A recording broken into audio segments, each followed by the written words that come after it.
University భూములను కాపాడాలి కాపాడాలి యూనివర్సిటీ భూములను కాపాడాలి కాపాడాలి యూనివర్సిటీ భూములను కాపాడాలి కాపాడాలి భారత్ మాతా కి జై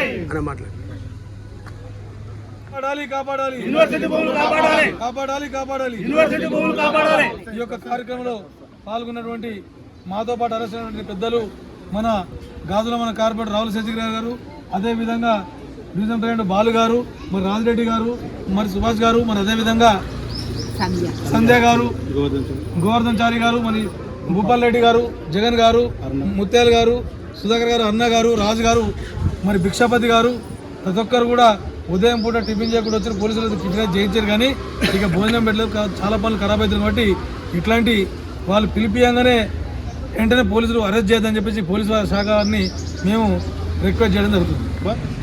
ఈరోజు అక్రమంగా వేదిరూట పరిధిలోని పోలీస్ స్టేషన్లో పోలీసు వారు ఉదయాన్నే వచ్చి మా బీజేపీ కార్యకర్తలు నాయకులను అరెస్ట్ చేసి తీసుకెళ్ళడం జరిగింది. ఈ యొక్క కాంగ్రెస్ ప్రభుత్వం ఆనాడు బీఆర్ఎస్ ప్రభుత్వంలో సామాన్యునికి న్యాయం లేకుండా, సామాన్యునికి స్వేచ్ఛ లేకుండా అయిపోయింది. వాళ్ళు ధర్నా చౌకను ఎత్తేస్తే గచ్చిబౌలి నుండి కంచె భూములు, యూనివర్సిటీకి 400 ఎకరాలు, మరి పిల్లల భవిష్యత్తు ఏమైంది, ఎందుకంటే గవర్నమెంట్ భూములను అమ్ముకుంటా పోతే రేపు ప్రజా సంక్షేమం గురించి, ప్రజా అవసరం గురించి ఏ విధంగా కాపాడుతారు? వచ్చిన వాళ్ళు వీళ్ళు ఉచిత పథకాలు వీళ్ళు అడగని ఇచ్చుకుంటూ ప్రజల మీద భారం మోపుతూ ప్రభుత్వ ఆస్తులు, అంటే ప్రభుత్వమే కాదు, ప్రజల ఆస్తులను అమ్మి వారి యొక్క గవర్నమెంట్ నడిపేయడం కోసం వారు ప్రయత్నం చేస్తారు. ఈ యొక్క కాంగ్రెస్ ప్రభుత్వంకు ఇంతవరకు మంచిది కాదని చెప్పి తెలియజేస్తూ ఆ యొక్క భూములను అమ్మే నిర్ణయాన్ని వెంటనే విరమించుకోవాలని చెప్పేసి, లేని పక్షంలో భారతీయ జనతా పార్టీ నుంచి వెళ్ళి పెద్ద ఎత్తున పోరాటం చేస్తామని చెప్పి తెలియజేస్తూ, మరి బీఆర్ఎస్ ప్రభుత్వంలో ధర్నా చౌకనే ఎత్తేయడం జరిగింది. అంటే సమస్య మీద పోరాడే స్వేచ్ఛ లేదా? భారతదేశం లేవా? ఆనాడు బ్రిటిష్ ప్రభుత్వంలో ఉన్నటువంటి బ్రిటిష్ పాలకులు కూడా మనం ధర్నా వేసుకొని స్వేచ్ఛ ఇస్తేనే మనకు స్వాతంత్రం వచ్చింది. ఆనాడు వాళ్ళు కూడా ఇట్లే అనిచేస్తే ఇవాళ మన భారతదేశం స్వాతంత్రం వచ్చేది కాదు.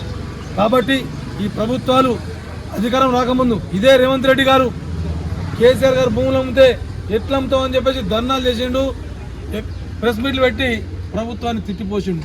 మరి ఈయన ముఖ్యమంత్రి అయిన తర్వాత మరి వీరు చేస్తున్నది ఏందని చెప్పేసి తెలియజేస్తూ, మీ యొక్క నిర్ణయాన్ని వెంటనే విరమించుకోవాలి, భావి తరాలకు ఉపయోగపడేటట్టు ఆ యొక్క ప్రభుత్వ ఆస్తులను కాపాడాలి, భూములను కాపాడాలని చెప్పేసి, విద్యార్థులను ఇబ్బంది పెట్టదని చెప్పేసి, విద్యార్థుల మీద పెట్టినటువంటి కేసులు ఏవైతున్నాయో వాటిని బేషరతుగా ఎత్తాలని చెప్పేసి భారతీయ జనతా పార్టీ నుంచి డిమాండ్ చేస్తూ, పోలీసులు కూడా ఒక హెచ్చరిక చేస్తున్నాం.